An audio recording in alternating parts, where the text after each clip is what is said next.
Make a plan. Make a plan and make the plan over and over. All successful men and women are successful planners. And how do you make a plan? Simple. A plan is a list of activities. And then you organize the list, just like a ladder.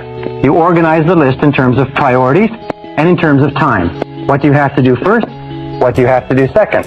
What's more important? What's less important? And then you take action and get going on your plan and continually revise the plan. Back your plan with determination and persistence. Back your plan with determination and persistence. In the final analysis, the key to your success is your ability to hang in longer than anybody else.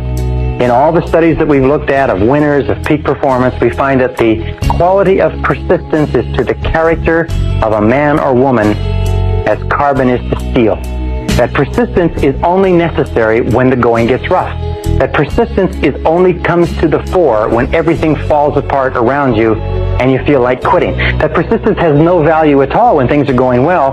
Persistence only has value when you are willing to press on in the face of obstacles, difficulties, disappointments, falling on your face, losing your money, and so on.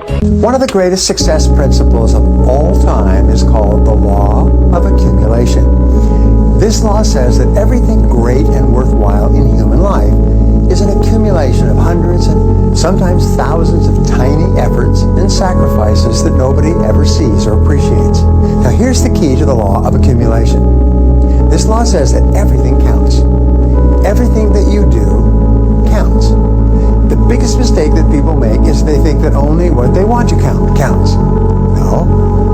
When you read a book, when you listen to an audio program, when you go to a course, when you go to bed early and get up early and you work, it all counts. And it's all going on the plus side of your ledger. But when you watch television, waste time, hang out, fool around, and so on, all of that counts as well.